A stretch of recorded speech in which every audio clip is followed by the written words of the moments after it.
പട്ടാളക്കഥകൾ ഒരിക്കലും അവസാനിക്കുന്നില്ല. പട്ടാളക്കാരൻ്റെ കഥകൾ അവസാനിക്കാത്തത് ആ കഥകളിൽ അവരോരോരുത്തരുടെയും ജീവന്റെ അംശമുള്ളതുകൊണ്ടാണ്. നാടും വീടും കുടുംബവും ബന്ധങ്ങളെല്ലാം ഉപേക്ഷിച്ച് 12,000-14,000 അടി ഉയരത്തിൽ മഞ്ഞുമൂടിയ മലനിരകളിൽ 10-12 ഡിഗ്രി സെന്റിഗ്രേഡ് തണുപ്പിൽ അവർ അതിർത്തി കാക്കുന്നത് നമുക്ക് വേണ്ടിയിട്ടാണ്. 1999 ജൂലൈ 26 കാർഗിൽ മലനിരകളിൽ ഇന്ത്യ നേടിയ വിജയം ഓരോ ഭാരതീയനെ സംബന്ധിച്ചും വലിയ അഭിമാനത്തിന്റെ നിമിഷങ്ങളാണ്. ബ്രിഗേഡിയർ NA സുബ്രഹ്മണ്യൻ സാറിനെയാണ് നമ്മൾ ഇതുവരെ കേട്ടത്. അദ്ദേഹത്തിന്റെ കാർഗിൽ യുദ്ധത്തിൽ നടത്തിയ നിർണായകമായ ഇടപെടലുകളെ കുറിച്ചാണ് നമ്മൾ ഇനി കേൾക്കാൻ പോകുന്നത്. സ്വാഗതം.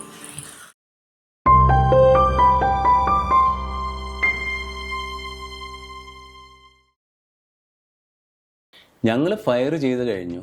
ഒരു 3 മിനിറ്റിൻ്റെ ഉള്ളിൽ അവർ തിരിച്ചടിച്ചു. Continuous firing. അവരും എക്യുപ്ഡ് ആണ്. അവർ റെഡി. അവർ ജസ്റ്റ് വെയിറ്റിംഗ്. അവരൊരു 15 മിനിറ്റോളം, 15 മിനിറ്റ് എന്നല്ല, 10-20 മിനിറ്റ്, ഇപ്പം നമ്മൾ സമയം നോക്കില്ലല്ലോ, ഒരു മിനിറ്റോളം അവർ ഫയർ ചെയ്തു. പക്ഷേ അവരുടെ ഫയറിംഗ് ഇല്ലാത്തധികം ഇൻറ്റൻസിറ്റി ഇല്ലായിരുന്നു. കാരണം നമ്മൾ 18 ഗൺസ് ഒരുമിച്ചാണ് ഫയർ ചെയ്യുന്നത്. അവരുടെ 2-3 ഷെല്ലുകളൊക്കെയാണ് വരുന്നത്. അതിലൊന്നും ഷെല്ലൊന്നും നമ്മുടെ മേൽ തട്ടിയുമില്ല. കാരണം അങ്ങനത്തെ ഡിപ്ലോയ്മെൻ്റ് ആയിരുന്നു. സൂക്ഷിച്ച് ചെയ്ത ഡിപ്ലോയ്മെൻ്റാണ്. വളരെ സൂക്ഷിച്ചിട്ടാണ്. നമ്മുടെ മലയുടെ തൊട്ടടിയിൽ ആയിട്ടാണ് നമ്മൾ ഡിപ്ലോയ് ചെയ്തത്. അപ്പോൾ അവിടെ നിന്ന് ബോംബ് വന്നാൽ തന്നെയും നമ്മുടെ ഗണ്ണിൻ്റെ മീതെ വീഴില്ല, മലയുടെ മീത്. അങ്ങനെയാണ് പിന്നെ കാർഗിൽ യുദ്ധം തുടങ്ങുന്നത് തന്നെ. അപ്പോൾ കാർഗിൽ സെക്ടറിലേക്ക് പറഞ്ഞയക്കപ്പെട്ട ഇന്ത്യൻ ആർമിയിലെ ഫസ്റ്റ് കമാൻഡിങ് ഓഫീസർ എന്നുള്ള ആ ഭാഗ്യം എനിക്കും, ഫസ്റ്റ് റെജിമെൻറ്റ് എന്നുള്ള നിലയ്ക്ക് 315 ഫീൽഡ് റെജിമെൻറ്റ് ഞാൻ കമാൻഡ് ചെയ്ത ആ ഭാഗ്യം ഞങ്ങൾക്കുണ്ടായി. അപ്പോൾ ആദ്യത്തിലൊക്കെ നമുക്ക് ഒരുപാട് തിരിച്ചടികളായിരുന്നു. ആദ്യത്തെ നമ്മുടെ എല്ലാ അറ്റാക്കും ഫെയിലായി. പിന്നീട് നമ്മൾ ഏറ്റവും ആദ്യം ടോളനിങ് എന്ന് പറയുന്നൊരു ഫീച്ചർ പിടിച്ചെടുത്തു. ടോളനിങ്ങിന് കഴിഞ്ഞാൽ അവിടുത്തെ ഏറ്റവും പ്രധാനപ്പെട്ട ഒരു ഫീച്ചറായിരുന്നു ടൈഗർ ഹിൽ. ഈ ടൈഗർ ഹിൽ അന്ന് ഇന്ത്യയിൽ ആകെ പ്രശസ്തമായിട്ടുള്ള, ലോകത്തെങ്ങാനും എങ്ങും പ്രശസ്തമായിട്ടുള്ളൊരു ഫീച്ചറായിരുന്നു. ഒന്ന് അതിൻ്റെ പേര് ടൈഗർ ഹിൽ. കണ്ട് പേടിച്ചു പോകുന്നു. അത് കണ്ടിട്ടുണ്ടെങ്കിൽ അതൊരു ശരിക്കും ഒരു ഒരു കൊലകൊമ്പൻ്റെ മാതിരി ഇങ്ങനെ ഉറ്റുനോക്കുന്ന ഒരു ഫീച്ചറാണ് ഈ tiger hill. So tiger hill capture ചെയ്യുക എന്ന് പറയുന്നത് വളരെ ബുദ്ധിമുട്ടുള്ള ഒരു ടാർഗറ്റായിരുന്നു. ഏറ്റവും ഡിഫിക്കൽട്ടായിട്ടുള്ള, കാരണം വെർട്ടിക്കൽ ഫീച്ചർ അതിൻ്റെ മീതിക്ക് കിട്ടിയാണ്. അപ്പോൾ ടൈഗർ ഹില്ലിനെ ഞങ്ങൾ ചെന്നന്ന് മുതൽ തന്നെ നമ്മുടെ ഇൻഫൻട്രി അതിനെ വളഞ്ഞു വെച്ചു. അപ്പോൾ അവർക്ക് അങ്ങോട്ടും പോകാൻ പറ്റില്ല, പട്ടാളക്കാർക്ക് താഴോട്ടും വരാൻ പറ്റില്ല. അങ്ങനത്തെ ഒരു സ്റ്റേറ്റിലാണ് 3 സൈഡിൽ നമ്മൾ വളഞ്ഞു. 4ാമത്തെ സൈഡിൽ ഗ്ലേഷ്യർ ആയ കാരണം നമുക്ക് അതിന് പറ്റില്ല. അപ്പോൾ അങ്ങനെ ജൂലൈ 4 ആണ് ടൈഗർ ഹില്ലിൻ്റെ മീതല്ല നമ്മുടെ അസോൾട്ട്. ആ അസോൾട്ടിൽ നമ്മുടെ റെജിമെൻറ്റ് പങ്കെടുത്തു. അപ്പോൾ ആ അസോൾട്ടിൽ എൻ്റെ റെജിമെൻറ്റ് ഫയർ ചെയ്തുകൊണ്ടിരിക്കുകയായിരുന്നു. 18 ഗൺസും കണ്ടിന്യൂസ് ആയിട്ട് അതിൻ്റെ ഇതിലേക്ക് ഫയർ ചെയ്തുകൊണ്ടിരിക്കുന്നു. അപ്പോൾ യുദ്ധസമയത്ത് ബാക്കി ആർക്ക് റെസ്റ്റ് കിട്ടിയാലും ആർട്ടിലറിക്കാർക്ക് റെസ്റ്റ് ഇല്ല. കാരണം നമ്മുടെ ഗൺസ് എപ്പോഴും ഫയർ ചെയ്തുകൊണ്ടിരിക്കും. ഒരു ടാർഗറ്റ് അല്ലെങ്കിൽ വേറെ ടാർഗറ്റ്, ആ ടാർഗറ്റ് അല്ലെങ്കിൽ വേറെ. കോണ്ടാക്ട് എൻഗേജ്മെൻറ്റ് ഇല്ലാന്നുണ്ടെന്നുണ്ടെങ്കിൽ ഇൻട്രഡിക്ഷൻ ടാസ്ക്, അല്ലെങ്കിൽ ഹറാസിങ് ഫയർ ടാസ്ക്, അങ്ങനെ കുറേ നമുക്ക് ഇങ്ങനെ ടാസ്കുകൾ ഇങ്ങനെ വന്നുകൊണ്ടിരിക്കും. കണ്ടിന്യൂസ് ആയിട്ട് ഫയർ തന്നെയാണ്. റെസ്റ്റ് ഒന്നുമില്ല, ആർക്കും ഉറങ്ങാനൊന്നും പറ്റുന്നില്ല. സോ അന്ന്, അതായത് 4-ാം തീയതി, ജൂലൈ 4-ാം തീയതി ഈ ഫയറിങ് നടന്നുകൊണ്ടിരിക്കുന്ന സമയത്ത് അവിടുത്തെ ഏറ്റവും പ്രധാനപ്പെട്ട ഫീച്ചറായിരുന്നു .4875 സ്ട്രാറ്റജിക്കലി. കാരണം ആ ഫീച്ചറിനെ പിടിച്ചാൽ മാത്രമേ നമുക്ക് നാഷണൽ ഹൈവേ ക്ലിയർ ചെയ്യാൻ പറ്റുള്ളൂ. കാരണം അതിങ്ങനെ വളരെ, ഇതൊരു സ്റ്റീപ്പായുള്ള ടാർഗറ്റായിരുന്നു ഇത് ടൈഗർ ഹിൽ. പക്ഷേ ഈ .4875 എന്ന് പറയുന്നത് ഇങ്ങനെ പരന്ന് കിടക്കുന്ന, നീണ്ടു കിടക്കുന്ന ഒരു ഫീച്ചറാണ്. അപ്പോൾ അതിൻ്റെ മീതെ ഡിപ്ലോയബിലിറ്റി കുറേ കൂടുതലാണ്. അതിൻ്റെ മീതെ ഏകദേശം നമ്മുടെ അസസ്മെൻറ്റ് പ്രകാരം 2 കമ്പനികളോ അതിൽ കൂടുതലോ ഉണ്ടെന്നാണ്. പാകിസ്ഥാൻ്റെ 2 കമ്പനികളുണ്ടെന്നാണ് നമ്മുടെ അസസ്മെൻറ്റ്. അതിനെ ക്യാപ്ചർ ചെയ്യേണ്ട ടാസ്ക് ഞങ്ങൾ സപ്പോർട്ട് ചെയ്യുന്ന, ഡയറക്റ്റ് സപ്പോർട്ട് എന്ന് പറയാൻ സപ്പോർട്ട് ചെയ്യുന്ന 79 മൗണ്ടൻ ബ്രിഗേഡ് ആയിരുന്നു. ഈ 79 മൗണ്ടൻ ബ്രിഗേഡിൻ്റെ ഡയറക്റ്റ് സപ്പോർട്ട് ഫീൽഡ് റെജിമെൻ്റാണ് ഞങ്ങളുടെ. അപ്പോൾ ആ കപ്പാസിറ്റിയിൽ ഞാനാണ് ഈ 79 ബ്രിഗേഡിൻ്റെ കമാൻഡറുടെ ആർട്ടിലറി അഡ്വൈസർ. അപ്പോൾ ആ ഫീച്ചറിനെ അറ്റാക്ക് ചെയ്യാനുള്ള ഫയർ പ്ലാൻ ഉണ്ടാക്കേണ്ടതും ആ ഫയർ പ്ലാൻ കോർഡിനേറ്റ് ചെയ്യേണ്ടതും എൻ്റെ റെസ്പോൺസിബിലിറ്റിയാണ്. ഈ ഫയർ പ്ലാൻ ഉണ്ടാക്കിയിട്ട് പിന്നെ ബാക്കിയുള്ള എല്ലാ യൂണിറ്റുകൾക്കും കൊടുക്കും. നമ്മൾ അതിൽ പങ്കെടുക്കുന്ന എല്ലാ യൂണിറ്റുകൾക്ക് നമ്മൾ കൊടുക്കും. എന്നിട്ട് പിന്നെ അതിനനുസരിച്ചാണ് ഇൻഫൻട്രിയുടെ ഫർദർ പ്ലാൻ അറ്റാക്ക് പ്രോഗ്രസ് ചെയ്യുക. അപ്പോൾ ഇതിനുള്ള ഈ ഫയർ പ്ലാൻ ആദ്യം മാപ്പിലാണ് നമ്മളത് ഉണ്ടാക്കുക. അത് ഉണ്ടാക്കിയിട്ട് പിന്നെ അത് ടാസ്ക് ടേബിളിൽ അത് പകർത്തും. ടാസ്ക് ടേബിളിൽ പകർത്തിട്ടാണ് പിന്നെ എല്ലാവർക്കും നമ്മളിത് കൊടുക്കുക. അപ്പോൾ ഈ ഫയർ പ്ലാൻ ഞാനിങ്ങനെ ഡിക്റ്റേറ്റ് ചെയ്യുമ്പോൾ ഇത് കോപ്പി ചെയ്തിരുന്നത്, ഇത് എഴുതിയെടുത്തിരുന്നത് എൻ്റെ തൊട്ടടുത്ത് ഇത്ര ദൂരം തന്നെ മേജർ CB ദ്വിവേദി ആയിരുന്നു. അപ്പോൾ ഞാനിങ്ങനെ പറഞ്ഞുകൊണ്ടിരിക്കുന്നുണ്ട്, പെട്ടെന്ന് ഞങ്ങൾ ഗൺ പൊസിഷനിൽ ഒരു ഷെല്ല് വന്ന് വീണു. ആ ഷെല്ല് വന്ന് വീണോട് കൂടി നമ്മൾ ഒട്ടും പ്രതീക്ഷിച്ചിട്ടില്ല. അവിടെ അതിനു മുമ്പ് ഒരിക്കലും ഷെല്ല് വന്നിട്ടില്ല. അങ്ങനെ പെട്ടെന്ന് ഞങ്ങൾ പുറത്തോട്ട് ചാടി. അവിടെ നിന്ന് അപ്പോൾ അവിടെ നല്ല വലിയ ബങ്കറുണ്ട്, ഡീപ്ലി ബറീഡ് ടാർഗറ്റ് ആയിട്ടുള്ള ഒരു നമ്മുടെ ബങ്കറുണ്ട്. ആ ബങ്കറിലിരുന്നിട്ടാണ്, അതാണ് നമ്മുടെ കമാൻഡ് പോസ്റ്റ്. പക്ഷെ നമ്മൾ പുറത്തിരുന്ന്, കാരണം ജവാന്മാർ ഫയർ ചെയ്യല്ലേ, അല്ലപ്പോൾ അവർക്ക് ഒരു കോൺഫിഡൻസ് കൊടുക്കാൻ വേണ്ടിയിട്ടാണ് നമ്മൾ ഇതിൻ്റെ തൊട്ട് നടുവിലിരുന്നിട്ട് ചെയ്യുന്നത്. ദ്വിവേദി പെട്ടെന്ന് ഗൺ പൊസിഷൻ്റെ അവിടെ നിന്ന് ഒരു 25 മീറ്ററുള്ളൂ, അവിടേക്ക് പോയി. ഞാൻ തീരുന്നതിന് മുമ്പ് അടുത്ത ഷെല്ല് കൂടി വന്നു, ഒരു ഷെല്ല് കൂടെ വന്നു. ഈ ഷെല്ല് വന്നിട്ട് വീണത് ഫയർ ചെയ്തുകൊണ്ടിരിക്കുന്ന ഒരു ഗണ്ണിൻ്റെ മീതെയാണ്. ഒരു ഗണ്ണിൻ്റെ മീതെ സാധാരണ 7 ആൾക്കാരാണ് ഡിറ്റാച്ച്മെൻറ്റ്. ആ സമയത്ത് 5 പേര് ആ ഡിറ്റാച്ച്മെൻറ്റ് ഉണ്ടായിരുന്നുള്ളൂ. അപ്പോൾ അതിൽ ഒരുത്തൻ ലാൻസ് ഹവൽദാർ മലയ്യ, അവനന്ന് ഉച്ചയ്ക്ക് ഞങ്ങളുടെ മെസ്സിലെ ഹവൽദാർ കൂടിയാണ്. ഉച്ചയ്ക്ക് എനിക്ക് ഭക്ഷണം വിളമ്പി തന്നത് അവനായിരുന്നു. ഷെല്ല് വന്ന് വീണു. നിമിഷങ്ങൾക്കുള്ളിൽ ആകാശത്തിൽ പൂത്തിരി വിരിയില്ലേ, അതേമാതിരി ഈ 5 പേരും ഈ ഗണ്ണും ബ്ലാസ്റ്റ്. 5 പേരും നാമാവശേഷം പുകയായി മാറി. അവരെ ആരെയും പിന്നീട് ശരിക്കും തിരിച്ചറിയാൻ പറ്റില്ല. ചിലവരുടെ തല അവിടെ, കൈ ഇവിടെ, അങ്ങനെയൊക്കെ. ദ്വിവേദി സൈറ്റിൽ വന്നു. ദ്വിവേദിയെ ഞാൻ എവക്യുവേറ്റ് ചെയ്തു ഹോസ്പിറ്റലിലേക്ക്, ബട്ട് ഡിക്ലെയർഡ് ഡെഡ്.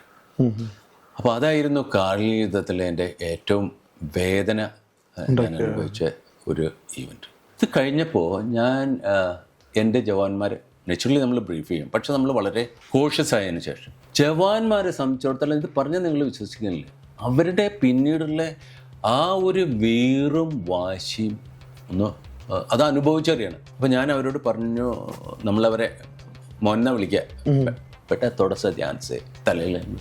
അപ്പോൾ അവർ പറയുന്നത് എന്താണെന്നറിയോ, സാബ് രാജ്കുമാർ മർ ഗയ, ദ്വിവേദി സാബ് भी गुजर गया, मलैया भी गया, तो हम क्या है साहब? നമ്മൾ പറയാ हम अगर शहीद हो गए तो क्या हुआ साहब? देश के लिए लड़ रहे. അതും എന്തൊരു അത്ര പവർഫുൾ ആയിട്ടാണ് ഇവർ പറയുന്നത്. അപ്പോൾ അത് കഴിഞ്ഞ് അപ്പോൾ മിലിറ്ററിയിൽ ഈ വക കാര്യങ്ങളൊക്കെ ഉണ്ടായിട്ടുണ്ടെന്നുണ്ടെങ്കിൽ അവിടെ നമുക്ക് ദുഃഖിക്കാനോ സങ്കടപ്പെടാനോ അത് ബറി ചെയ്യാനോ ഇതിനൊന്നും നമുക്ക് സമയമില്ല. അതൊക്കെ ഓട്ടോമാറ്റിക്കലി നടന്നുകൊണ്ടിരിക്കും, ആ പ്രോസസ്സ് നടന്നുകൊണ്ടിരിക്കും. പിറ്റേ ദിവസം ഇതിൻ്റെ മീതുള്ള അറ്റാക്കാണ്. അപ്പോൾ ആ അറ്റാക്കിൻ്റെ പ്ലാൻ ഉണ്ടാക്കിയത് ഞാനാണല്ലോ, പ്ലാൻ അപ്രൂവ് ചെയ്തു. അപ്പം ഞാൻ എൻ്റെ ആർട്ടിലറി ബ്രിഗേഡ് കമാൻഡറോട് പറഞ്ഞു, സർ ഈ ഫയർ പ്ലാൻ എക്സിക്യൂട്ട് ചെയ്യാൻ ഞാനാണ് പോകുന്നത്. അയാൾ പറഞ്ഞു, നിനക്ക് എങ്ങനെ പോകാൻ പറ്റും? നീ എങ്ങനെ പോവുക? നിനക്ക് പോകാൻ പറ്റില്ല, നീ കമാൻഡറുടെ കൂടെ, ഇൻഫൻട്രി ബ്രിഗേഡ് കമാൻഡറുടെ കൂടെ. ഞാൻ ഇൻഫൻട്രി ബ്രിഗേഡ് കമാൻഡറോട് പറഞ്ഞു, കമാൻഡറോട് നിന്നെ ഞാൻ ഇളകാൻ സമ്മതിക്കില്ല, നീ ഇവിടെ വേണം എൻ്റെ അടുത്ത്. കാരണം നിമിഷങ്ങൾക്ക് ഇങ്ങനെ തീരുമാനങ്ങൾ എടുക്കണ്ടേ, ഓരോ നിമിഷങ്ങളിലും നമുക്ക് തീരുമാനങ്ങൾ എടുക്കണ്ടേ. ഞാൻ പറഞ്ഞു, സർ ഒരു തീരുമാനം എടുത്താലും ഈ കാര്യം ശരിക്കും നടക്കണമെന്നുണ്ടെങ്കിൽ ഞാൻ മീത വേണം, അവിടെ നിന്നിട്ട് വേണം ഈ ഫയർ ഡയറക്റ്റ് ചെയ്യാനായിട്ട്. ഇത് വേറൊരാളെ കൊണ്ടും പറ്റില്ല. എനിക്ക് അത്രയും ഒരു ഓവർ കോൺഫിഡൻസ് വെച്ചു, കാരണം ഞാൻ ഉണ്ടാക്കിയ പ്ലാനാണ്, വേറൊരാൾക്കത് മനസ്സിലാവില്ല. അപ്പോൾ നമ്മൾ എന്താ ചെയ്തതെന്ന് വെച്ചാൽ, ഈ ഫീച്ചർ ഉണ്ടല്ലോ, ഈ 0.4875, ആ ഫീച്ചറിനെ നമ്മൾ 4 ചുറ്റും ഗണ്ണുകളെ കൊണ്ട് വളഞ്ഞു. എന്ന് വെച്ചാൽ ഏകദേശം 108 118 നമ്പേഴ്സ് എനിക്ക് ഓർമ്മയില്ല. എന്തായാലും 100-ൽ കൂടുതൽ ഗൺസ് ഉണ്ടായിരുന്നു. ഈ ഒരു സമയമൊക്കെ ആകുമ്പോഴേക്കും മറ്റ് മിലിറ്ററി ആളുകളൊക്കെ അവിടെ എത്തി. ആൾക്കാർ ഓൾറെഡി ഡിപ്ലോയിഡ് ആണ്. സാറിന്റെ ഒരു ട്രൂപ്പ് മാത്രമല്ല, ബാക്കി എല്ലാം Indian army completely was there. അപ്പോൾ ഇൻഫൻട്രി ബ്രിഗേഡ് എല്ലാവരും എത്തി. ഇതിപ്പോ മെയ് 14-ാം തീയതിയാണ് ഞങ്ങൾ പോയത്. ഇത് നടക്കുന്നത് ജൂലൈ, മനസ്സിലായില്ലേ? അപ്പോൾ 2 മാസം ഏകദേശം. അപ്പോൾ നമ്മൾ ഈ കംപ്ലീറ്റ് ഡയറക്റ്റ് ഓരോ പോയിന്റിലും ഗൺസ് ഇങ്ങനെ വെച്ചിട്ട് ഓരോരോ പോയിന്റിൽ ഗൺസ് വെച്ചിട്ടാണ് നമ്മൾ ഈ പ്ലാൻ ഉണ്ടാക്കിയിട്ടുള്ളത്. ജൂലൈ 5-ാം തീയതി രാത്രി. അപ്പോൾ എന്നോട് അവർ പറഞ്ഞു പോകാൻ പറ്റില്ല എന്ന് പറഞ്ഞു. അപ്പോൾ ആർട്ടിലറി ഗൺസിൽ ബോഫേഴ്സ് ഉണ്ട്, ഫീൽഡ് ഗൺസ് ഉണ്ട്, ഹെവി മോട്ടേഴ്സ് ഉണ്ട്, റോക്കറ്റ് ആർട്ടിലറി ഉണ്ട്, പിന്നെ ഇൻഫൻട്രി വെപ്പൺസ് ആൻഡ് ഈ എല്ലാ വെപ്പനും ഈ ഫയർ പ്ലാന്റിൽ നമ്മൾ ചെയ്തിട്ടുണ്ട്. അങ്ങനെ നമ്മൾ രാത്രി 8 മണിക്കാണ് ഈ നമ്മളുടെ സ്റ്റാർട്ട് ലൈൻ ഇൻഫൻട്രി ക്രോസ് ചെയ്യേണ്ടത്. അതിന് 1 മണിക്കൂർ 20 മുമ്പ് മുതൽ നമ്മുടെ ബോംബാർഡ്മെൻറ്റ് തുടങ്ങി. ആ 80 മിനിറ്റ് നേരം കണ്ടിന്യൂസ് ഈ ഫീച്ചറിൻ്റെ മീതെ നമ്മൾ ബോംബ് വർഷിക്കായിരുന്നു. സെക്കൻഡ് വേൾഡ് വാറിന് ശേഷം അന്നേ വരെ അങ്ങനത്തെ ഒരു ആർട്ടിലറി പരാജയം ഉണ്ടായിട്ടില്ല എന്നാണ് പറയപ്പെടുന്നത്. അതിനുശേഷം ഉണ്ടാവില്ല. കാരണം അത്ര പ്രസ്റ്റീജിയസ് ആയിട്ടുള്ള ടാർഗറ്റായിരുന്നു. ആ ടാർഗറ്റിനെ അതിന് ക്യാപ്ചർ ചെയ്താൽ മാത്രമേ നമുക്ക് ഓപ്പറേഷൻ വിജയ് സക്സസ്ഫുള്ളി കൺക്ലൂഡ് ചെയ്യാൻ പറ്റുള്ളൂ എന്നുള്ളത്. അപ്പോൾ രാഷ്ട്രത്തിൻ്റെ മുഴുവൻ ശ്രദ്ധയും അതിൻ്റെ മിതയ്ക്കായിരുന്നു. അപ്പം ഞാൻ ഒക്യുപ്പൈ ചെയ്തിരുന്ന ആ സ്ഥലം ടാർഗറ്റ് ചെയ്യുന്ന വെറും 1100 മീറ്റർ ദൂരത്താണ്. എന്ന് വെച്ചാൽ അവരുടെ മീഡിയം മെഷീൻ ഗൺ റേഞ്ച്, അവരുടെ മോട്ടറിൻ്റെ റേഞ്ചിലാണ്. വേറെ പൊസിഷൻസ് ഒന്നുമില്ല. അപ്പോഴേ അവിടെ ഇരുന്നാൽ മാത്രമേ നമുക്കിത് ഡയറക്റ്റ് കാണാൻ പറ്റുള്ളൂ. അപ്പോൾ എൻ്റെ കൂടെ ഒരു ഓഫീസറും വേറെ 3 ജവാന്മാരും ഉണ്ടായിരുന്നു. ഇവർക്കറിയാം വേറെ ലൊക്കേഷൻ ഒന്നും ഉണ്ടാവില്ലെന്ന്. പാകിസ്ഥാനികൾ അവർ അതും ഇതും പറഞ്ഞാൽ അവർ നല്ല മിടുമിടുക്കന്മാരായുള്ള സോൾജേഴ്സാണ്, നല്ല സോൾജേഴ്സാണ്. അവരിൽ തന്നെ നല്ല ബുദ്ധിയും തൻ്റെടും കഴിവുള്ള ഓഫീസേഴ്സുണ്ട്, ജവാന്മാരും ഉണ്ട്. അവർ അസസ് ചെയ്തു ഇവിടെ നിന്നായിരിക്കും ഇതിനെ കൺട്രോൾ ചെയ്യുന്നത്, വേറെ നിന്ന് കൺട്രോൾ ചെയ്യാനില്ല. അവർ കണ്ടിന്യൂസ് ആയിട്ട് നമ്മുടെ മേലേക്ക് ഫയർ ചെയ്തു. അതൊക്കെ അതിനകത്ത് എഴുതിയിട്ടുണ്ട്. അതിനകത്തത് മുഴുവൻ എഴുതിയിട്ടുണ്ട്. എൻ്റെ സൈറ്റേഷനാണ്. ഓക്കെ. അപ്പോൾ കണ്ടിന്യൂസ് ആയിട്ട് അവർ ഫയർ ചെയ്തു. പക്ഷെ നമ്മുടെ മീതൊന്നും പറ്റില്ല. കാരണം നമ്മൾ ഇങ്ങനെ ഒരു വോൾ മാതിരി അതിൻ്റെ പിന്നിൽ നിന്നാണ്, ഇവിടുന്നാണ് നമ്മുടെ തലയും ഇത് ബൈനോക്കുലർ മാത്രമേ പുറത്തോട്ട് കാണില്ല. ഒന്നും പറ്റില്ല. അങ്ങനെ ആ ഒരു 80 മിനിറ്റ് ഫയർ ചെയ്തതിന് ശേഷം പിന്നെ നമ്മുടെ ഇൻഫൻട്രി പോയി കയറി പിന്നെ അസോൾട്ടിങ് തുടങ്ങി. ശരി, അസോൾട്ട് തുടങ്ങി, ഹാൻഡ് ടു ഹാൻഡ് ഫൈറ്റ്. അപ്പോൾ ആ ഹാൻഡ് ടു ഹാൻഡ് ഫൈറ്റിലാണ് വിക്രം ബത്രയ്ക്ക് പിന്നെ പരംവീർ ചക്ര കിട്ടിയതും, അനുജ് നയ്യാറിന് മഹാവീർ ചക്ര കിട്ടിയതും, പിന്നെ ഗ്രനേഡിയർ ജോഗിന്ദർ സിംഗിന് പിന്നെ പരംവീർ ചക്ര കിട്ടിയതും എല്ലാം ഈ ഫീച്ചറിൻ്റെ അറ്റാക്കിലായിരുന്നു. എൻ്റെ യൂണിറ്റിൽ നിന്ന് ഒരു ഒബ്സർവേഷൻ പോസ്റ്റ് ഓഫീസറായിട്ട് ക്യാപ്റ്റൻ SB ഗില്ലിയാൽ പോയിട്ടുണ്ടായിരുന്നു. അപ്പോൾ ഇവർ സപ്പോർട്ട് ചെയ്തിരുന്ന ആ കമ്പനി, ആ 17 ജാട്ട്, ആ ജാട്ടിലെ കമ്പനി കമാൻഡർ കൊല്ലപ്പെട്ടു. കമ്പനി 2IC അനുജ് നയ്യാർ, അവനാണ് മഹാവീർ ചക്ര കിട്ടിയത്, അവനും കൊല്ലപ്പെട്ടു. പിന്നെ അവിടെ ഓഫീസേഴ്സ് ഇല്ല. അപ്പോൾ ഇവരുടെ കമാൻഡിങ് ഓഫീസർ എന്നോട് പറഞ്ഞു, സർ ഓഫീസർ ഇല്ലാതെങ്കിൽ ജോന്മാർ മുന്നോട്ട് പോകില്ല, എന്താ വേണ്ടത്? ഞാൻ പറഞ്ഞു ഗില്ലിനെ എംപ്ലോയ് ചെയ്യാന്ന്. അങ്ങനെ ഗില്ലിയോട് സംസാരിച്ചു, ക്യാപ്റ്റൻ ഗില്ലിയോട്. ഇപ്പോൾ ഗില്ലി അവരെ ലീഡ് ചെയ്തു. ലാസ്റ്റ് ബട്ട് 1 ബങ്കറിൻ്റെ എത്തിയപ്പോൾ അവനെ വെടികൊണ്ട്, ഗില്ലിയാലിന് വെടികൊണ്ട് കയ്യുമ്മേ, ഗില്ലി താഴെ വീണു. പക്ഷേ അവിടുന്ന് അടുത്ത ബങ്കറും കൂടെ ബാക്കിയുള്ള ജേസസും കൂടെ ഇത് പിടിച്ചെടുത്തു. പിന്നെ അവർ 2 തവണ കൗണ്ടർ അറ്റാക്ക് ചെയ്തതിൻ്റെ ഈ 2 തവണ കൗണ്ടർ അറ്റാക്ക് ചെയ്തപ്പോൾ അപ്പോൾ ആർട്ടിലറി ഫയർ ഡയറക്റ്റ് ചെയ്യാൻ ആരുമില്ല അവിടുന്ന്. ഗില്ലി വേണമല്ലോ, ഇനി അവിടെ ആർട്ടിലറിക്കാരും.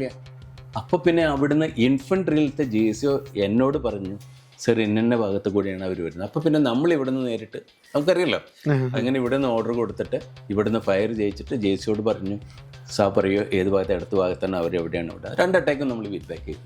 അങ്ങനെ 3.5 ദിവസം എടുത്തു ആ ഫീച്ചറിനെ ക്യാപ്ചർ ചെയ്യാനായിട്ട്. അപ്പോൾ ആദ്യം ഈ ഫസ്റ്റ് ആൻഡ് OP പൊസിഷനിൽ നിന്ന് അവിടുത്തെ കഴിഞ്ഞു. ആ ഭാഗം നമ്മൾ ക്ലിയർ ചെയ്ത് കഴിഞ്ഞതിന് ശേഷം പിന്നെ അവിടെ നിന്ന് തിരിച്ചു വന്ന് ഹുലിയാൽ ടോപ്പ് എന്നിട്ട് വേറൊരു സ്ഥലത്തുണ്ട്, അവിടെയായിരുന്നു എൻ്റെ 2ാമത്തെ OP. അവിടെ വെച്ചിട്ട് നമ്മൾ യുദ്ധം കൺക്ലൂഡ് ചെയ്തു. കംപ്ലീറ്റ് .4875 നമ്മൾ പിടിച്ചെടുത്തു. .4875 പിടിച്ചെടുത്തോട് കൂടിയിട്ട് അവർക്ക് മനസ്സിലായി ഇനി യാതൊരു രക്ഷയില്ലാന്ന്. അപ്പോൾ അതേ സമയത്ത് എന്തുണ്ടായി, ബിൽ ക്ലിൻ്റൺ, അമേരിക്കൻ പ്രസിഡൻറ്റ്, പാകിസ്ഥാനിലത്തെ അന്നത്തെ പ്രൈം മിനിസ്റ്റർ ആയിരുന്ന നവാസ് ഷെരീഫിനെ അമേരിക്കയിലേക്ക് വിളിച്ചു. അമേരിക്കയിലേക്ക് വിളിച്ചിട്ട് അയാളോട് ഓൺ ചെയ്തു ഉടനെ തന്നെ പിൻവലിക്കണമെന്ന്. അപ്പോൾ ഈ യുദ്ധത്തിലെ പ്രത്യേകത എന്തെന്ന് വെച്ചാൽ നമ്മൾ ഇൻ്റർനാഷണൽ ബോർഡർ ക്രോസ് ചെയ്തിട്ടില്ല, നമ്മുടെ എയർഫോഴ്സും ഇൻ്റർനാഷണൽ ബോർഡർ ക്രോസ് ചെയ്തിട്ടില്ല. നമ്മൾ ഫ്രണ്ടിൽ അറ്റാക്ക് ആയിരുന്നു, ഫ്രണ്ടിൽ കൂടെയാണ് പോയിരുന്നു. സാധാരണഗതിയിൽ ഒരിക്കലും ഫ്രണ്ടിൽ അറ്റാക്ക് ചെയ്യാൻ പറ്റില്ല, റൈറ്റ്? പിന്നിൽ കൂടെ ആണ് സാധാരണ നമ്മൾ വന്നിട്ട് അറ്റാക്ക് ചെയ്യുക. ഫ്രണ്ടിൽ നിന്ന് ആർട്ടിലറി ഫയർ ചെയ്തിട്ട് ഇവരെ പിൻ ഡൗൺ ചെയ്യും. പിന്നിൽ നിന്നോ സൈഡിൽ നിന്നോ വന്നിട്ടാണ് ഇൻഫൻട്രി വന്നിട്ട് ഇവരെ ചാർജ് ചെയ്തിട്ട് ഇവരെ ഫിനിഷ് ചെയ്യും. അപ്പോൾ നമ്മൾ ഫ്രണ്ടിൽ അസോൾട്ടാണ്. ഫ്രണ്ടിൽ അസോൾട്ട് ചെയ്യുമ്പോൾ എപ്പോഴും കാഷ്വാലിറ്റി കൂടുതലാവും. അതൊന്നും. രണ്ടാമത്, ഈ കയറി പോകുന്ന ഓരോ ജവാനും 24 മുതൽ 32 കിലോ ഭാരമായിട്ടാണ് ഈ പോകുന്നത്, മീതോട്ട് പോകുന്നത്. പ്ലെയിനിൽ അവിടെ നമ്മൾ നടക്കുമ്പോൾ, പ്ലെയിൻ ഗ്രൗണ്ടിൽ നമ്മൾ നടക്കുമ്പോൾ 1 മിനിറ്റിൽ നമുക്ക് കഷ്ടിച്ച് 10-15 സ്റ്റെപ്പ് എടുക്കാൻ പറ്റുള്ളൂ. ഇത്രയും വെയിറ്റും പിന്നെ ഓക്സിജൻ ഇല്ലല്ലോ. അപ്പോൾ ഈ ഇത് വെച്ചിട്ട് വേണം നമുക്ക് മുന്നോട്ട് പോകാൻ. ഈ 24 മുതൽ 32 കിലോ ഭാരം വെച്ചിട്ട് വേണം ഈ ശത്രു. അവര് അവിടെ റെസ്റ്റ് ചെയ്ത് അവരവിടെ പൊസിഷനിൽ ഇരിക്കുകയാണ്. ഒന്ന് ആലോചിച്ചു നോക്കും. ഒരു ശ്വാസം എടുക്കാൻ പോലും പറ്റില്ല. നമ്മൾ എക്സ്പോസ്ഡ് ആണ്. ഇവിടുന്ന് മുതൽ അവിടം വരെ നമ്മൾ എക്സ്പോസ്ഡ് ആണ്. നമ്മുടെ ജവാന്മാർ 3-4 ദിവസം നടക്കുന്ന അറ്റാക്കിൽ ഭക്ഷണം എവിടെ, വെള്ളം എവിടെ? അവിടെ വെള്ളമില്ല, മലയുടെ മീതെയാണല്ലോ. അപ്പൊ ആദ്യം അവിടെ സ്നോ ഉണ്ടായിരുന്നു, അത് ആർട്ടിലറി ഫയർ ചെയ്തപ്പോൾ അതൊക്കെ പോയ്സണസ് ആയി മാറി. കുടിക്കാൻ വെള്ളമില്ല. ഒരാൾ ഇഞ്ചേർഡ് ആയാൽ അവിടെ കിടന്ന് മരിക്കുകയല്ലാതെ രക്ഷയില്ല. കാരണം അവിടുന്ന് താഴോട്ടേക്ക് എത്തണമെങ്കിൽ 8 മണിക്കൂർ എടുക്കും. ഗില്യാൽ വെടികൊണ്ട് വീണെന്ന് പറഞ്ഞല്ലോ, ഗില്യാലിനെ താഴോട്ട് കൊണ്ടുവരാനായിട്ട് 8.5 മണിക്കൂർ എടുത്തു. അതും ആ ഒബ്ജക്റ്റീവ് ക്യാപ്ചർ ചെയ്ത് ലാസ്റ്റ് ബങ്കർ ക്യാപ്ചർ ചെയ്തതിന് ശേഷമാണ് വെക്കിട്ടത്. അതിനുശേഷം പിന്നെ നമ്മൾ റെഡി ആയിരുന്നു. ക്വിക്ലി ഹെലികോപ്റ്റർ അറേഞ്ച് ചെയ്തു, ഗില്യാലിനെ ഷിഫ്റ്റ് ചെയ്തു. ഗില്യാൽ രക്ഷപ്പെട്ടു. ആ ഫോട്ടോയിൽ കാണുന്ന അതിൽ ഏറ്റവും താഴെയുള്ള റൂമിൽ ഇടത്തുനിന്ന് രണ്ടാമത് യൂണിഫോമിലിരിക്കുന്ന നല്ല ബ്രൈറ്റ് കളറിലെ ഓഫീസർ ഉണ്ടല്ലോ, മെറൂൺ ബാക്ക്ഗ്രൗണ്ട്. യെസ്, അതാണ് ക്യാപ്റ്റൻ ഗില്യാൽ. ഇപ്പോൾ ആള് ബ്രിഗേഡിയർ ആണ്. ഒരു ഇൻഫൻട്രി ബ്രിഗേഡ് കമാൻഡ് കഴിഞ്ഞു. ഇപ്പോൾ കോളേജ് ഓഫ് കമ്പാറ്റിൽ ഇപ്പോൾ സീനിയർ ഡയറക്ടിംഗ് സ്റ്റാഫാണ് ഗില്യാൽ. അപ്പോൾ അങ്ങനെ യുദ്ധം അവസാനിച്ചു. ജൂലൈ 16 കൂടിയിട്ട് യുദ്ധം അവസാനിച്ചു. 26-നായിരുന്നു സീസ് ഫയർ. അതാണ് നമ്മൾ കാർഗിൽ വിജയ് ദിവസമായിട്ട് ആഘോഷിക്കുന്നത്. യുദ്ധത്തിൽ എൻ്റെ യൂണിറ്റിൽ നിന്ന് ഒരു ഓഫീസർ കൂടാതെ 8 ജവാന്മാർ, ഓഫീസറിനും ജവാന്മാരുമാണ്. ജെസിയോസ് ആരും മരിച്ചില്ല. ആകെ കൂടെ 17 പേര് വേറെ ഇഞ്ചേർഡായി. അപ്പോൾ ആകെ കൂടെ 26-27 പേര് കാഷ്വാലിറ്റി എന്ന് വേണം പറയാനായിട്ട്. കാർഗിൽ യുദ്ധത്തിൽ ഏറ്റവും കൂടുതൽ അമ്യുനേഷൻ ഫയർ ചെയ്തത് ഞങ്ങളുടെ റെജിമെന്റ് ആയിരുന്നു. 39,000 ആർട്ടിലറി ഷെൽസ്, 315 ഫീൽഡ്. ഇതെല്ലാം റെക്കോർഡിലുള്ളതാണ്. ഐ മീൻ ഇതൊക്കെ it's record in the history. അപ്പോൾ യുദ്ധത്തിൽ 2000 റിപ്പബ്ലിക് ഡേ അന്ന് എനിക്ക് ഡോക്ടർ KR നാരായണൻ കാർഗിൽ യുദ്ധത്തിലെ പ്രശസ്തമായിട്ട് യുദ്ധസേവാ മെഡൽ, ഗില്യാലിന് വീരചക്ര, പിന്നെ മരിച്ച CB ദ്വിവേദിക്ക് സേനാ മെഡൽ, ഗൺ ഡിറ്റാച്ച്മെന്റിലുണ്ടായിരുന്ന രാജ്കുമാർ സേനാ മെഡൽ, ഒരു സിംഗ് ഉണ്ടായിരുന്നു അവന് സേനാ മെഡൽ, പിന്നെ mention dispatch, chief of the army staffs commendation card, army command, അങ്ങനെ തുടങ്ങി ഒട്ടേറെ അവാർഡുകൾ കിട്ടി. ഏറ്റവും പ്രധാനപ്പെട്ട കാര്യം യൂണിറ്റിന് ബാറ്റിൽ ഓണർ കാർഗിൽ എന്ന് പറയുന്ന ഒരു അവാർഡ് ടൈറ്റിൽ കിട്ടി. അതൊരു വലിയ ഒരു നേട്ടമായിരുന്നു. അതുകൂടാതെ പിന്നെ ആർമി കമാൻഡറുടെ കമൻഡേഷൻ കാർഡ് എന്നൊക്കെ പറഞ്ഞു.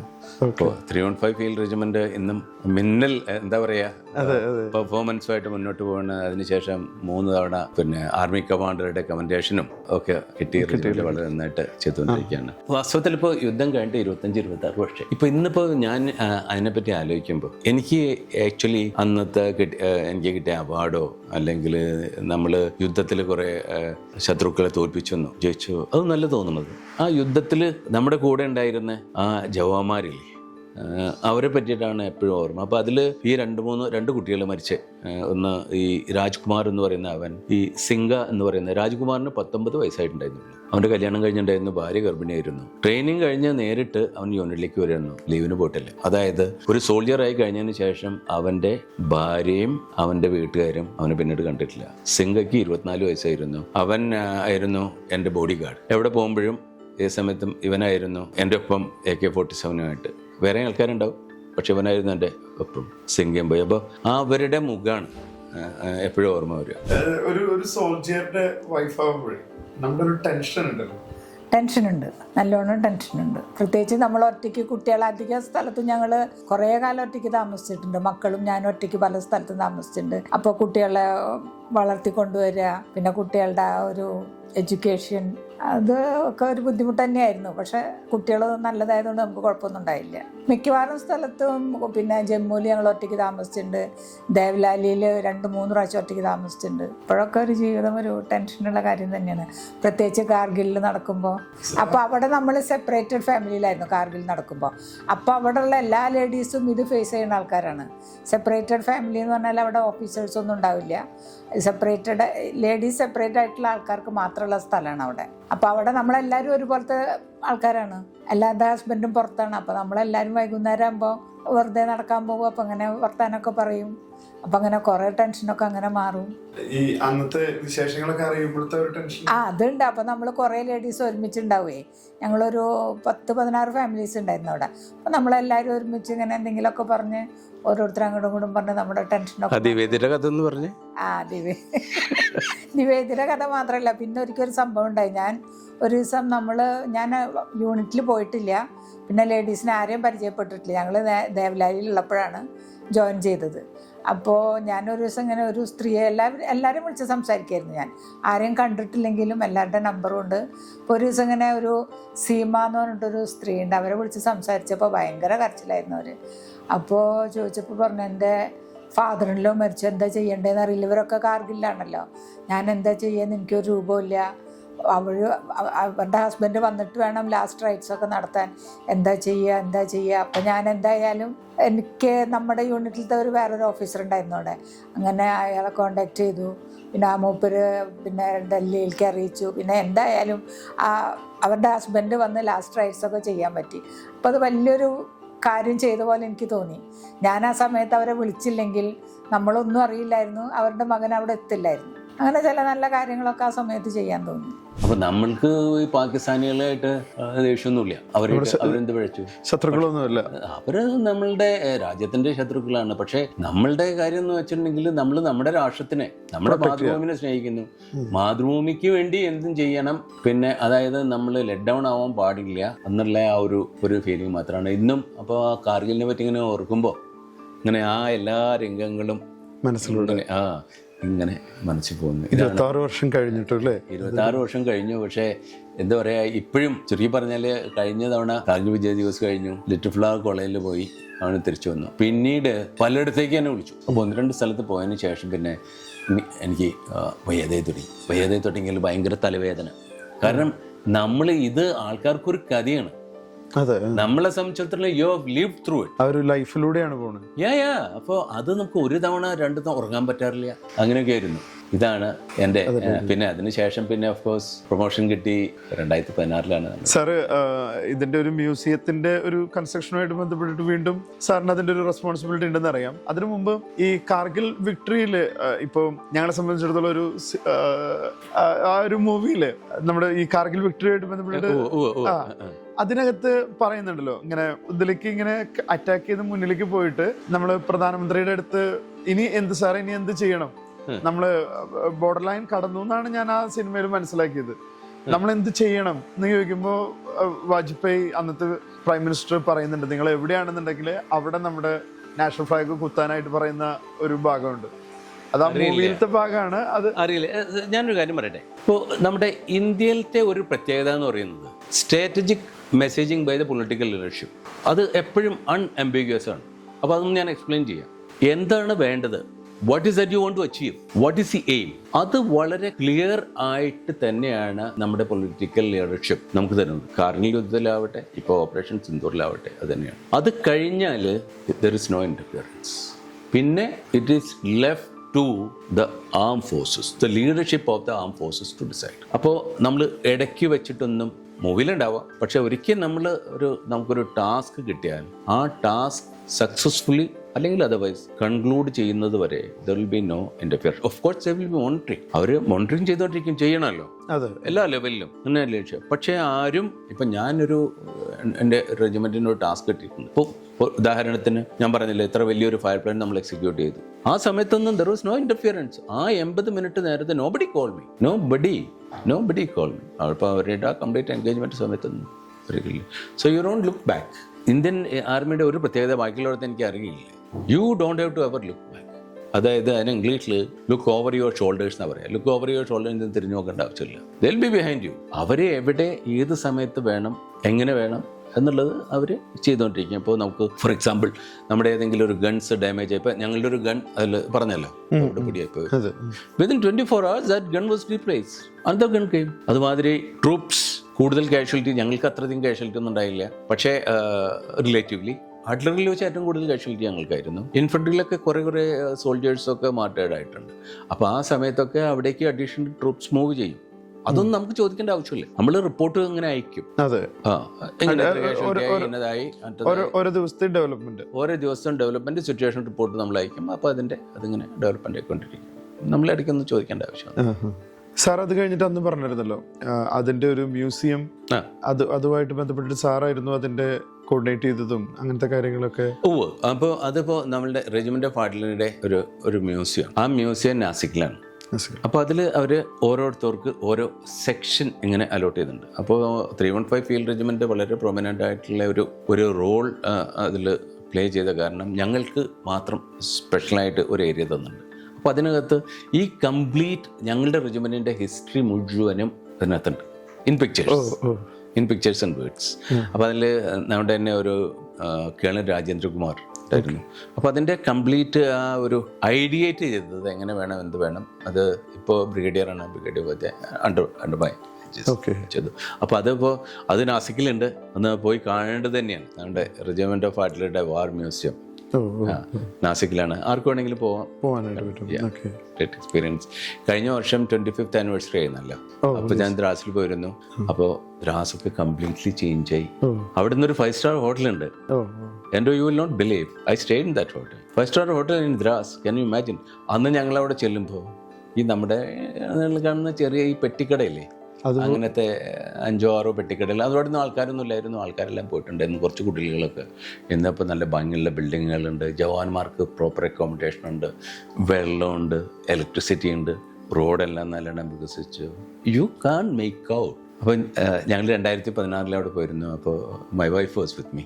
ഒരുപാട് സെക്യൂരിറ്റിയോട് പോയിട്ടൊക്കെയാണ് കൊണ്ടുപോയത്. അപ്പോൾ അപ്പോഴും കാശ്മീരിൽ പ്രശ്നം നടന്നുകൊണ്ടിരിക്കുകയായിരുന്നു. അവിടേക്ക് പോകുമ്പോൾ ഞാനങ്ങനെ അതിശയിക്കായിരുന്നു, ദൈവമേ, അന്ന് 8.5-9 മണിക്കൂർ നിന്ന് റോഡ്, ഇത്ര മനോഹരമായുള്ള റോഡ്, ഇടയ്ക്കൊക്കെ ഹോട്ടൽസ് ഉണ്ട്, റെസ്റ്റോറൻറ്റ്സ് ഉണ്ട്. ഒരു നല്ല ഒരു എന്താ പറയുക, ഒരു ടൂറിസ്റ്റ് കേന്ദ്രമായിട്ട് മാറിയിരിക്കുകയാണ് അതായിട്ട്. അപ്പോൾ അവിടെ ഞാൻ പറഞ്ഞില്ല, ആ ഒരു ഗമോച്ചാൻ പോയിന്റിൽ വെച്ചിട്ടായിരുന്നു ഞാൻ നേരത്തെ പറഞ്ഞല്ലോ, എനിക്ക് ബ്രീഫ് ചെയ്യേണ്ടതായിരുന്നു അന്ന്. അപ്പോൾ കഴിഞ്ഞ വർഷം എനിക്ക് എത്താൻ പറ്റില്ല പറഞ്ഞില്ല, ഞാൻ ലേറ്റ് ആയിപ്പോയി. അവിടെ ഒരു ടൂറിസ്റ്റ് സ്പോട്ടാണ് ഇപ്പോൾ. മൗണ്ടൻ ബൈക്കേഴ്സ് ഒക്കെ അവിടെ പോകും. സാർ, ഇത് നമ്മളിപ്പോൾ ഈ കാർഗിലില് ശരിക്കും ഇത് പാകിസ്ഥാന്റെ ആർമി ആണോ അതോ ടെററിസ്റ്റ് അറ്റാക്ക് ആണോ? It was totally army. അവിടെ അവരുടെ ഒരു നോർത്തേൺ ലൈറ്റ് ഇൻഫൻട്രി എന്ന് പറയുന്ന ഒരു ഗ്രൂപ്പ് ഉണ്ട്. അപ്പോൾ അവര് ദേ ആർ സംതിങ് ലൈക്ക് നമ്മളുടെ BSF മാതിരിയാണ്, ബോർഡർ സെക്യൂരിറ്റി ഫോഴ്സ്. അപ്പോൾ അവരുടെ ബേസിക് റെസ്പോൺസിബിലിറ്റി ബോർഡറിനെ മാനേജ് ചെയ്യാനുള്ളതാണ്. അപ്പോൾ ഈ നോർത്തേൺ ലൈറ്റ് ഇൻഫൻട്രിയിൽ മുഴുവനും ഇവർ റെഗുലർ പട്ടാളക്കാരെ കൊണ്ട് നിറച്ചു. ഞങ്ങൾ ഫേസ് ചെയ്ത മുഴുവനും റെഗുലർ പട്ടാളക്കാരാണ്. ആ ഓഫീസേഴ്സിനൊക്കെ അവരുടെ ഒരു ക്യാപ്റ്റനെ നമ്മൾ മരിച്ചതിന് ശേഷമാണ് പിടിച്ചത്. അവൻ്റെ യൂണിഫോമും ഐഡന്റി കാർഡും എല്ലാം നമ്മൾ പിടിച്ചു. Regular forces. അല്ലാത്തവർക്ക് പറ്റില്ല. ഈ ഇപ്പൊ ട്രെയിൻഡ് അല്ലാത്തവർക്ക് ഇല്ല, അവിടെ ട്രെയിൻഡ് ആവണം, അക്ലൈമറ്റൈസ് ആവണം, ആ കംപ്ലീറ്റ് വെപ്പൺസ് ഹാൻഡിൽ ചെയ്യാൻ പറ്റണം. അതിലുപരി ഉൾക്കരുത്ത് വേണം, ധൈര്യം വേണം. അതിന് അങ്ങനത്തെ ട്രെയിനിങ് തന്നെ വേണം. അപ്പൊ അവരുടെ റെഗുലർ ഫോഴ്സസ് ആയിരുന്നു. മോൻ ഇപ്പോൾ അവൻ ബെർലിനിലാണ്. അവൻ ഒരു സയന്റിസ്റ്റ് ആണ്. പക്ഷെ ഇപ്പൊ അവൻ സ്വന്തമായിട്ട് ബിസിനസ് തുടങ്ങാനായിട്ട് അവന്റെ ജോലിയൊക്കെ റിസൈൻ ചെയ്തിരിക്കുകയാണ്. മോൻ കല്യാണം കഴിച്ചിട്ടുള്ളത് ഒരു ഗ്രീസിലുള്ള കുട്ടിയാണ്. അവൾ അവിടെ ജോലി ചെയ്യുന്നുണ്ട്. അവളൊരു നേച്ചർ ജേർണലിലത്തെ എഡിറ്ററാണ്. രണ്ടാളും PhD ചെയ്തിട്ടുള്ളതാണ്. മോള് ഓസ്ട്രിയ എന്ന് പറഞ്ഞ സ്ഥലത്താണ്. ബെർലിനിൽ നിന്ന് ഒരു 8 മണിക്കൂറേ ഉണ്ടാവുള്ളൂ ബൈ ട്രെയിൻ. പിന്നെ അവളും ഒരു പോസ്റ്റ് ഡോക്ടറൽ ചെയ്തുകൊണ്ടിരിക്കുകയാണ് അവിടെ ഇൻസ്ബ്രൂക്ക് എന്ന് പറഞ്ഞ സ്ഥലത്ത്, ഓസ്ട്രിയയിലെ യൂണിവേഴ്സിറ്റിയിൽ. പിന്നെ മരുമകൻ ഇവിടെ ജിന്തൽ ഗ്ലോബൽ യൂണിവേഴ്സിറ്റിയിൽ ഹരിയാനയിൽ പ്രൊഫസറാണ്. അപ്പോൾ ഈ JCU എന്നും വൈകുന്നേരം വന്നിട്ട് ഇങ്ങനെ പറയും, നമ്മുടെ യൂണിറ്റിൽ ഇത്ര ആൾക്കാർ മരിച്ചു, ഇതുണ്ടായി അതുണ്ടായി. അപ്പോൾ എന്നോട് വന്നിട്ട് പറഞ്ഞു, ഇന്ന് ദ്വിവേദി സാബും പിന്നെ 2 ജവാന്മാരും മരിച്ചിട്ടുണ്ട് മാഡം. അപ്പോൾ ഞാൻ പറഞ്ഞു അപ്പോൾ അത് കഴിഞ്ഞിട്ടാണ് ഞാൻ TV നോക്കുമ്പോൾ TV കാണുന്നത്. അപ്പോൾ എന്നും വിളിക്കുന്ന സമയത്ത് വിളിച്ചപ്പോൾ എന്നോട് പറഞ്ഞു, ഒന്നും ഉണ്ടായിട്ടില്ല, ഞങ്ങളെല്ലാവരും സുഖമായിരിക്കാന്ന് പറഞ്ഞു. അപ്പം എനിക്ക് വളരെ വിഷമവും ദേഷ്യമൊക്കെ വന്നു. കാരണം നമ്മൾ ദ്വിവേദിനെ കാണുകയാണ്, ബോഡി കാണുകയാണ് നമ്മളെ. അപ്പോഴാണ് പറയണത്. അപ്പോൾ എനിക്ക് ആകെ ഒരു ഷോക്കായി. പിന്നെ മനസ്സിലായി ഇനി ഇങ്ങനെയൊന്നും പറയാൻ പറ്റില്ല, സത്യം പറഞ്ഞല്ലേ പറ്റുള്ളൂ. അപ്പം ഞാൻ പറഞ്ഞു, ഇങ്ങനെ JCU എന്നും വരാറുണ്ട്. എല്ലാ ദിവസവും അയാൾ വരും. അവിടുന്ന് നാസിക്കിന്ന് കുറച്ച് ദൂരമുണ്ട്, പക്ഷെ അയാൾ എന്നും വരും. അയാൾ എല്ലാ ദിവസവും വന്നിട്ട് നമുക്ക് റിപ്പോർട്ട് തരുന്ന പോലെ തരും. അപ്പം അങ്ങനെ കുറേ കാര്യങ്ങളൊക്കെ ഉണ്ടായി. ഞാൻ പറഞ്ഞില്ലേ, ഒരു ഗണ്ണിൻ്റെ മീതെ അറ്റാക്ക് ചെയ്ത അന്നാണ് ദ്വിവേദി മരിച്ചത്. അപ്പോൾ അതിനു മുമ്പും അപ്പോൾ ഞാൻ വിചാരിക്കുമായിരുന്നു, ഇപ്പോൾ നമ്മളുടെ ഇവിടെ we are in war and we have systems. നമ്മൾ പിന്നെ കമാൻഡിങ് ഓഫീസറാണ്. അപ്പോൾ കമാൻഡിങ് ഓഫീസർക്ക് കുറച്ച് പെയിൻ യു ടു അബ്സോർബ്. അപ്പോൾ പിന്നെ ഇവരെ അറിയിക്കേണ്ട എന്നുള്ള ഒരു ആറ്റിറ്റ്യൂഡായിരുന്നു തന്നെ. പിന്നെ കമ്മ്യൂണിക്കേഷൻ തന്നെ ഒരു 5-6 മിനിറ്റ്. അപ്പോൾ പിന്നെ സന്തോഷമുള്ള കാര്യങ്ങൾ മാത്രം പറയാം. അപ്പോൾ അവിടെ സന്തോഷമുള്ള കാര്യങ്ങളൊന്നുമില്ല. അപ്പോൾ ഞാൻ ഇതെല്ലാം ഒളിച്ചു നോക്കിയായിരുന്നു. അപ്പോൾ ദ്വിവേദി മരിച്ച അന്ന് it was A very shocking incident. കാരണം ദ്വിവേദി ആക്ച്വലി മരിച്ചത് എൻ്റെ മടി കിടന്നിട്ട്. ഗൺ ഏരിയയിൽ ഷെല്ലിങ് നടന്നു. ആ ഷെല്ലിങ്ങിൽ ഒരു ഗൺ പോയി, അതിൽ ഉള്ള എല്ലാ കംപ്ലീറ്റ് ഡിറ്റാച്ച്മെൻറ്റ് വാഷ് ഔട്ടായി. ദ്വിവേദി അവിടെ തന്നെ വീണു. അപ്പോൾ ദ്വിവേദിയെ ഹോസ്പിറ്റലിലേക്ക് ഇവാക്യുവേറ്റ് ചെയ്തത് ഞാൻ. അപ്പോൾ ജീപ്പുണ്ട് അവിടെ, ഡ്രൈവറില്ല. അങ്ങനെ ഒരു വിധത്തിൽ വലിച്ച് കയറ്റി അവിടെ വണ്ടിയിൽ കയറ്റി കെടുത്തി ഇവൻ്റെ തലേൻ്റെ മടിയിലും ഞാൻ ജീപ്പും ഓടിച്ചിട്ട് ഹോസ്പിറ്റലിലേക്ക് ചെല്ലുകയാണ്. അവിടെ ചെല്ലുമ്പോഴത്തെ ആ ഒരു സൈറ്റ് ഉണ്ടല്ലോ, അത് പറഞ്ഞാൽ കേട്ട ആൾക്കാർക്ക് ഉറങ്ങാൻ പറ്റില്ല. ഞാനവിടെ ചെല്ലുമ്പോൾ ഈ ജവാന്മാരുണ്ടല്ലോ, ഈ ജവാന്മാർ ബ്ലാങ്കറ്റിൽ ഈ കാഷ്വാലിറ്റീസ് ആയിട്ടുള്ള ആൾക്കാരെ ഇങ്ങനെ കൊണ്ടുവന്നിട്ട് അവിടെ എറിഞ്ഞിട്ട് പോവുകയാണ്. അങ്ങനെ ഓരോരുത്തരെ കാഷ്വാലിറ്റീസ് ആയിട്ടുള്ള. അപ്പോൾ ഇങ്ങനെ കുറേ ഇങ്ങനെ ശരീരങ്ങൾ അവിടെ കിടക്കുന്നുണ്ട്. അവിടെ ചിലർ തലയില്ല, കൈയില്ല, കാലില്ല. ഒരുത്തനെ നോക്കുമ്പോൾ ഇതിൻ്റെ ഷർട്ടിൻ്റെ മീതെ മലയ്യ എന്ന് എഴുതിയിട്ടുണ്ട്, തലയില്ല. ഞാനൊക്കെ മലയ്യ എന്ന് വെച്ചാൽ അന്ന് ഉച്ചയ്ക്ക് എനിക്ക് ഭക്ഷണം തന്ന ആളാണ്. അവിടെ നിന്ന് നോക്കുമ്പോഴുണ്ട് മലയുടെ തലയുറത്തിൽ കിടക്കുന്നു, പിന്നെ വേറെ ജവാന്മാരുടെ ഒക്കെ. അപ്പോൾ ആ സമയത്ത് നമ്മളങ്ങനെ അങ്ങോട്ട് നമ്പമായിപ്പോവും. പക്ഷേ നമ്പമായി പോയിട്ടുണ്ടെന്നുണ്ടെങ്കിൽ നമുക്ക് ചെയ്യേണ്ട കാര്യങ്ങൾ ചെയ്തായിരിക്കാൻ പറ്റില്ലല്ലോ. ഇത്രയും കാഷ്വാലിറ്റീസ് ഉണ്ടായിരുന്നു. അതുമാത്രമല്ല, ടാസ്ക് നടന്നുകൊണ്ടിരിക്കുകയാണ്, ഫയറിങ് നടന്നുകൊണ്ടിരിക്കുകയാണ്. ഫയറിങ് സ്റ്റോപ്പ് ചെയ്തില്ല. ഇത്രയും കാഷ്വാലിറ്റീസ് ഉണ്ടായിട്ട്, അത് ഞാൻ പറഞ്ഞല്ലോ, മിലിറ്ററിയിൽ എന്ത് തന്നെ ഉണ്ടായാലും നമ്മുടെ ടാസ്ക് ഇസ് സുപ്രീം. അത് നമ്മൾ ഒരു കാരണവശാലും നമ്മളത് ഇൻറ്ററപ്റ്റ് ചെയ്യില്ല. Task continued. കാരണം നമ്മുടെ ഇൻഫൻട്രി ഈ ടൈഗർ ഹില്ലിൻ്റെ മീതേക്കുള്ള അസോൾട്ട് നടന്നുകൊണ്ടിരിക്കുകയാണ്. അവരെ സപ്പോർട്ട് ചെയ്യാൻ വേണ്ടിയിട്ടാണ് നമ്മളിത് ഫയർ ചെയ്തുകൊണ്ടിരിക്കുന്നത്. അപ്പോൾ നമ്മൾ ഫയർ ഇവിടെ ഡിസ്റപ്റ്റ് ചെയ്തിട്ടുണ്ടെന്നുണ്ടെങ്കിൽ they will be out in the open. അവർ ബുച്ചറാവും അവിടെ. അപ്പോൾ ആ സമയത്ത് നമുക്ക് നമ്മുടെ വേദന, നമ്മുടെ കാഷ്വാലിറ്റി ഇതിനൊന്നും പറ്റിയിട്ട് ചിന്തിക്കാൻ പറ്റില്ല. അപ്പോൾ അത് കഴിഞ്ഞിട്ട് എല്ലാം ഒന്ന് ശാന്തമായി. ഇപ്പോൾ ഇത് വൈകുന്നേരം ഏകദേശം ഒരു 3:30-4 മണിക്കാണ് ഈ സംഭവം. വൈകുന്നേരം ഞാൻ ഇന്നും വിളിക്കാറുണ്ട്. അപ്പോൾ ഒരു സമയം ഫിക്സ് ചെയ്തിട്ടുണ്ട് ഇയാളായിട്ട്. ഞാൻ ന്യൂസ് വരുന്ന സമയമാണ്. അപ്പോഴാണ് ഞാൻ വിളിക്കുന്നത്. അപ്പോൾ എന്നോട് ചോദിച്ചു എന്താ. അപ്പോൾ ഇയാളിതൊക്കെ കാണുന്നുണ്ടേ. അപ്പോൾ ഇതുവരെ ഈ JCO ഞങ്ങളുടെ റെജിമെൻറ്റിലെ JCO ആണ്. അയാൾ എന്നും വന്നിട്ട് ഇയാളോട് വിവരങ്ങളൊക്കെ പറയും. മാം സാബ് അവർ മരിച്ചു, ഇവർ മരിച്ചു, അവർക്ക് മുറിവേറ്റ്. ഇയാൾക്കിത് മാത്രമേ അറിയുള്ളൂ. ഈ മരിക്കുന്നതും കാഷ്വാലിറ്റി ചെയ്യുന്ന ആൾക്കാരുടെ റിപ്പോർട്ട് മാത്രമേ അവിടെ എത്തുന്നുള്ളൂ. യുദ്ധത്തിനെ പറ്റിയൊന്നും അറിയില്ല. ഇയാൾ ഇത് അറിഞ്ഞ ഉടനെ തന്നെ അയാളുടെ വിഷമം തീർക്കാനായിട്ട് നേരിട്ട്, പിന്നെ ഇത് കമാൻഡിങ് ഓഫീസറുടെ ഭാര്യയാണല്ലോ, ഇവിടെ ഒന്ന് പറയും. അപ്പോൾ അങ്ങനെ ഇയാൾ അത് വന്ന് പറഞ്ഞിട്ടുണ്ട്. അപ്പോൾ ഇയാളിത് എന്ന് പറഞ്ഞ് ഞാനറിയില്ലല്ലോ. അപ്പോൾ എന്നോട് ചോദിച്ചു. ഞാൻ പറഞ്ഞു സുഖമായിട്ടിരിക്കുന്നു, എല്ലാം ഭംഗിയായിട്ട് നടക്കുന്നുണ്ട് പറഞ്ഞു. യുദ്ധം എങ്ങനെ? ഞാൻ പറയുന്നുണ്ട്. ദ്വിവേദി. ഞാൻ പറഞ്ഞു ദ്വിവേദിക്ക് കുഴപ്പമൊന്നുമില്ല. ദ്വിവേദി എവിടെയാണെന്ന് ചോദിച്ചു എന്നോട്. ഞാൻ പറഞ്ഞു ദ്വിവേദി എൻ്റെ മുന്നിൽ നിൽക്കുന്നത്. ദ്വിവേദി പറഞ്ഞു. എവിടെ ദ്വിവേദി? ആരെവിടെ? എൻ്റെ മുന്നിൽ ദ്വിവേദിയുടെ ഭാര്യയും കുട്ടികളൊക്കെ ഞങ്ങളുടെ ഒപ്പം ഉണ്ടായിരുന്നു യൂണിറ്റിലേ. ഞങ്ങളവിടെ കാശ്മീരിൽ ചെന്നപ്പോഴാണല്ലോ ഇവരൊക്കെ പോയത്. അപ്പോൾ ഈ കുട്ടികളും അവൻ്റെ ഭാര്യയൊക്കെ അവിടെ ഉണ്ടായിരുന്നു. അപ്പോൾ നമ്മളൊക്കെ കണ്ടു പിരിഞ്ഞ ആൾക്കാരാണല്ലോ. അതിൽ നിന്ന് ഒരാൾക്കൊരു ഭർത്താവ് പെട്ടെന്ന് നഷ്ടപ്പെടുക എന്ന് വെച്ചാൽ, അതുപോലെ ഈ ജവാന്മാരുടെ ഭാര്യമാരൊക്കെ വല്ലാത്തൊരു സംഭവം. അപ്പോൾ പറഞ്ഞു TV കാണുന്നത് ആരാണെന്ന് ചോദിച്ചിരുന്നു. എനിക്ക് ആരും മനസ്സിലായി. കാരണം ഇത്ര സീനിയർ മോസ്റ്റ് ഓഫീസറാണ്, അതുവരെ കൊല്ലപ്പെട്ടെ എല്ലാം വെച്ചാൽ സീനിയർ മോസ്റ്റ് ഓഫീസറാണ്. അപ്പം ഞാൻ പിന്നെ ഇയാൾ അങ്ങോട്ട് എൻ്റെ ജീവിതത്തിൽ ആദ്യമായിട്ടും അവസാനമായിട്ടും ചീത്ത വിളിച്ചു. കുറേ ചീത്ത വിളിച്ചു, ഒരുപാട് ചീത്ത വിളിച്ചു.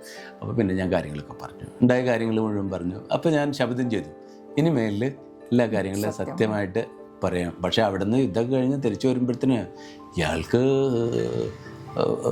സ്ട്രെസ്സായിട്ടേ അൾസറായി. അതിനെ പിന്നെ ട്രീറ്റ് ചെയ്തിട്ട് സുഖമാക്കാനായിട്ട് കുറേ സമയം എടുത്തു. സ്ട്രെസ്സ് കാരണേ.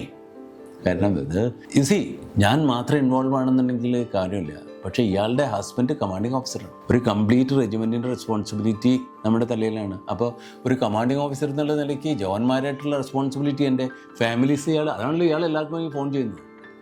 എല്ലാവർക്കും, എല്ലാ ലേഡീസിനും എന്നും ഫോൺ ചെയ്യും, എല്ലാവരുടെയും വിവരം അറിയും.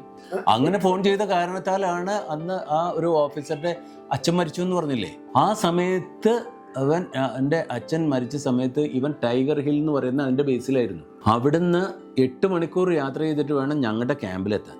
അവിടെ എത്തുമ്പോഴത്തേന് ഞാൻ അവന് വേണ്ടി ഹെലികോപ്റ്റർ അറേഞ്ച് ചെയ്തിട്ടുണ്ടായിരുന്നു. ഹെലികോപ്റ്ററിൽ അവന് ശ്രീനഗറിൽ എത്തിച്ചു. ശ്രീനഗറിൽ നിന്ന് അവിടെ നിന്ന് പോകുന്ന ഡൽഹിയിലേക്ക് പോകുന്ന സ്പെഷ്യൽ ഫ്ലൈറ്റിൽ അവനെ ഡൽഹിയിൽ എത്തിച്ചു. ഡൽഹിയിൽ നിന്ന് ഗ്വാളിയറിലേക്ക് പോകുന്ന സ്പെഷ്യൽ ഹെലികോപ്റ്ററിൽ അവന് വീട്ടിലെത്തിച്ചു. പിറ്റേ ദിവസം അവൻ്റെ അച്ഛൻ്റെ ലാസ്റ്റ് റൈറ്റ്സ് അവൻ പെർഫോം ചെയ്തു. അൺഇമാജിനബിൾ. ഇതൊക്കെ മൂവിയിൽ മാത്രമേ ഇങ്ങനത്തെ കാര്യങ്ങൾ നടക്കുള്ളൂ, അല്ലാണ്ട് സാധാരണ റിയൽ ലൈഫിൽ. പക്ഷേ റിയൽ ലൈഫിൽ നടന്ന സംഭവമാണ്. അപ്പോൾ ഇയാൾ അവരായിട്ടൊക്കെ സംസാരിച്ചിട്ടില്ല എന്നുണ്ടെന്നുണ്ടെങ്കിൽ അറിയില്ലല്ലോ. ഞാൻ വെറുതെ ആ സ്ത്രീയോട് സംസാരിച്ചാണ്. അപ്പോഴവർ കരയായിരുന്നു, ഇങ്ങനെ ഉണ്ട്, എന്താ ചെയ്യാന്നറിയില്ല. ആർക്കൊന്നും അറിയില്ലല്ലോ, എവിടെയാണ് എങ്ങനെയാണ് കോണ്ടാക്ട് ചെയ്യണമെന്ന് അറിയില്ല. നമ്മുടെ അടുത്ത് ഫോണും ഇല്ല, ഇവർക്കൊന്നും നമ്പറും ഇല്ലല്ലോ, ഇവരെ കോണ്ടാക്ട് ചെയ്യാനൊരു ഇതും ഇല്ല, കമ്മ്യൂണിക്കേഷൻ ഒന്നും ഉണ്ടായിരുന്നില്ല. ചേച്ചിയുടെ ഒരു ഇവിടെ നാട്ടിലെവിടെയാണ്? വീട്ടിലാരൊക്കെ ഉണ്ട്? നാട്ടില് പാവർട്ടി അടുത്ത് പാങ്ങെന്ന് പറയും. വീട്ടില് ചേച്ചിയുണ്ട്, 2 ബ്രദേഴ്സ് ഉണ്ട്, പിന്നെ ചേട്ടത്തിമാരുണ്ട്. ചേച്ചിയെ പറ്റി പറഞ്ഞല്ലോ, ഡോക്ടർ ഭാർഗവി എൻ്റെ ഹസ്ബൻഡ് ഡോക്ടർ ഉണ്ണി, അവർ ഗുരുവായൂരാണ്. ഗുരുവായൂർ നമ്മുടെ പാർസാരഥി ക്ഷേത്രമല്ലേ, അതിന്റെ തൊട്ട് റൈറ്റ് സൈഡിൽ. ചെറിയ റോഡ്. അതന്നെ അവിടെ തന്നെ ചേച്ചി. ഇടക്കിഴിയൂർ ജോലി ചെയ്യുന്നുണ്ട്, ഇടക്കിഴിയൂര്, ഒരുമനിയൂര്.